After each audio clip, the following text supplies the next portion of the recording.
ரகசியத்தை யாரு அறிஞ்சா அதிசயத்தை யாரு புரிஞ்சா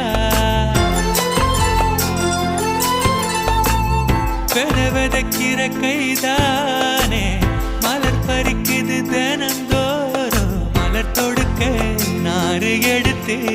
யார் தொடுத்தா மாலையாச்சு